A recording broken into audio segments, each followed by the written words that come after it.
Hey there everybody, I'm stuck in the past. And well, we just did second cutting on the big farm and it was a bit thin. Unfortunately the hay was really heat stressed and it really shows in the video. But it still went really smoothly, everything went without a hitch, it was actually a really good baling. So tune in for that.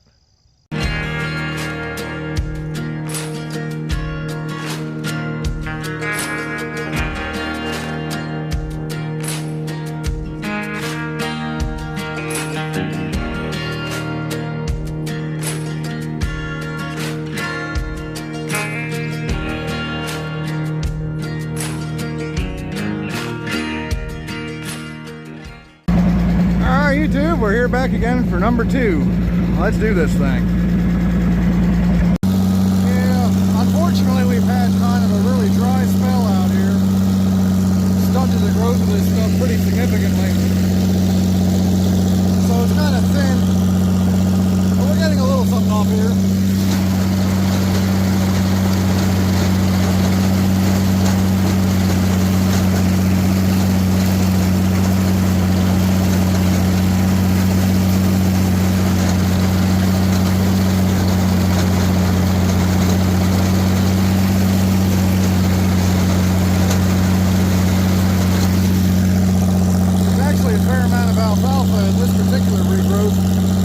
Because of how dry it was during the regrowth period. Alfalfa naturally has a deeper taproot, so it can take moisture from what other plants really can't get.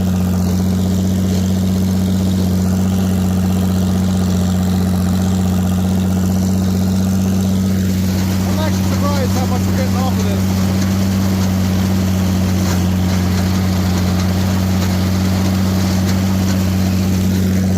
Not bad at all. Gonna be a nice soft second cut.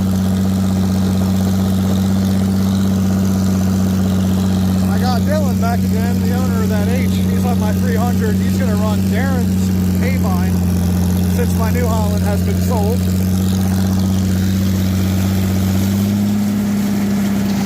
Oh, it appears I have lost the drive to my sickle bar. That's not good.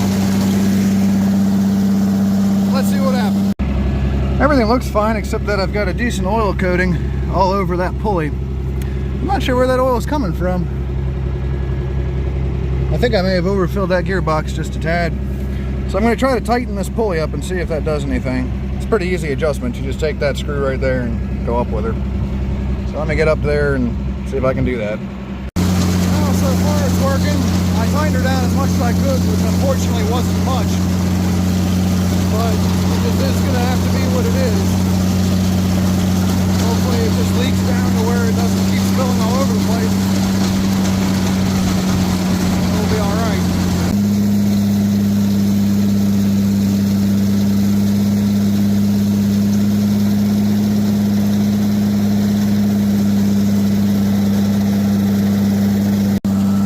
Well, I never could just stand with one thing.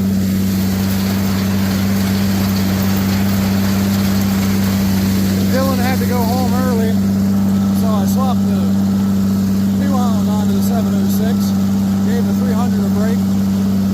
I did that because it actually cuts lower than the John Deere, and with this stuff being as thin as it is, every inch really counts.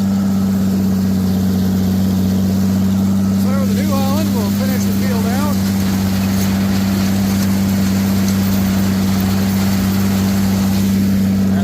Tedding tomorrow.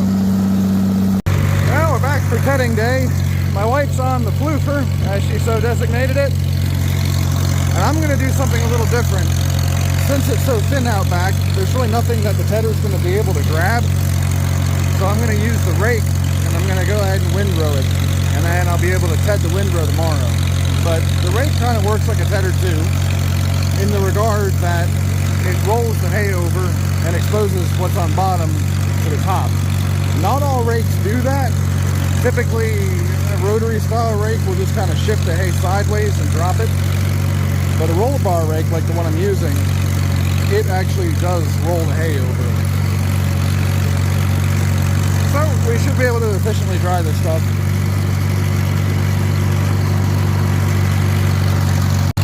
So with the thin hay, the challenge that's presented is that the tedder actually can't grab any of the stuff that's on the ground. And that's a problem even though the hay is thin, because it still makes a moisture retention barrier. So if you see everything on the ground that's flat and cut, the top is actually pretty dry. But if you look behind, you see some green in there, and that really won't get a chance to dry out because this all kind of creates a roof that retains the moisture and won't let the sun get to it or the air get to it. So what do you do when your tedder doesn't really grab the hay, but it needs to be dried out quickly? Well, you put it in a situation where the tedder can grab it. So by rowing it up like this, it allows the tedder the opportunity to grab the hay, toss it up, and let it land in sort of an airy flump, or whatever. As you can see, there is green. So it's really just a way for the tedder to be able to come out and do its job. It probably will dry without tedding, but we don't have a very big window this go around, and in 2 days I need to be baling. So I want to get as much air to this as I can possibly get. So that's why we're doing it this way. You can see what I'm talking about. That tedder wouldn't have grabbed anything over here if it wasn't for throwing it up first. So, probably best that we did. Now it's actually getting it nice and fluffed up. You should get some nice air to that now.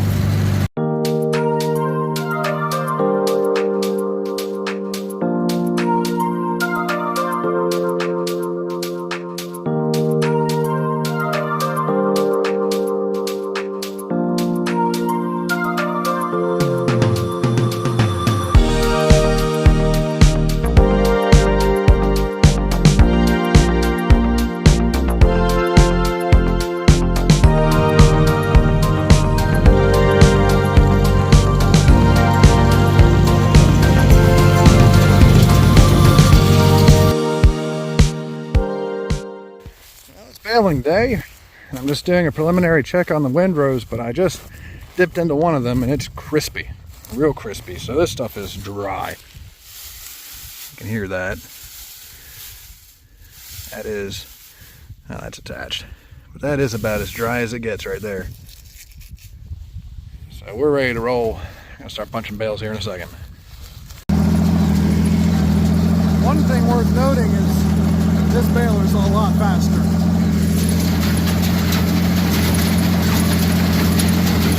If you remember the speed I was going on the last video, it pales in comparison to how fast we're going here.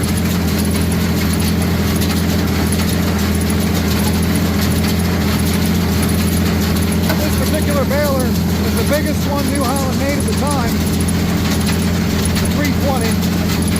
Has one of the fastest stroke rates in an offset baler. I've been told by some that even the new ones don't go as fast as this. All that being said, it's not very wise to run them at full speed, mostly because they rattle themselves apart. That was one of the biggest complaints on these big balers. So I usually run about half throttle, maybe a little more. It actually helps me save on fuel, and I can still cruise. So one really good thing to do is to check and make sure the bales are coming out good before you really get going. More than a few times I hate to admit it, gone to bale and I just kind of let it be. Turned out the bales are pretty thin, or loose that is, and just not what they should be. These on the other hand are packing real nice. Almost too tight, but I think what I might do, because they're about 50 pounds, which is a good bale, but a lot of people prefer a 45-pound bale, just easier to handle. Probably going to loosen down on my wedges a little bit and just let it roll. Now we're in business.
this field nip.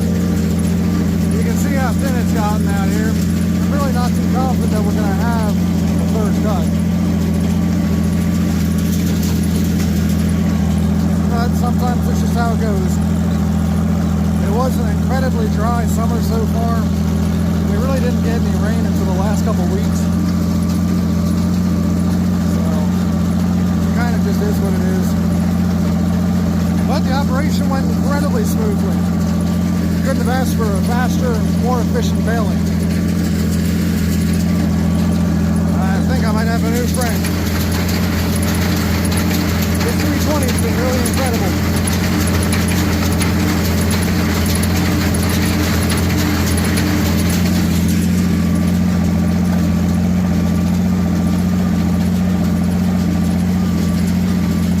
Yeah, 310 does wonderfully too.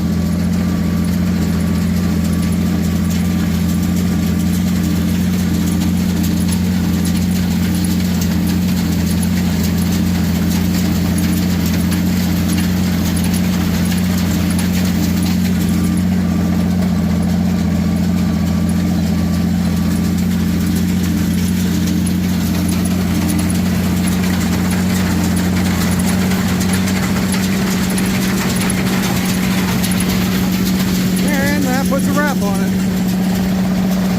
I'm really hoping for somewhere in the realm of 600 bales, which could be better, but I think I'm going to be pretty far from that because I'm looking at my counter and I've got 200 on mine, roughly 193. I doubt he's going to have that much more, and he might be looking at like a 400 bale field today,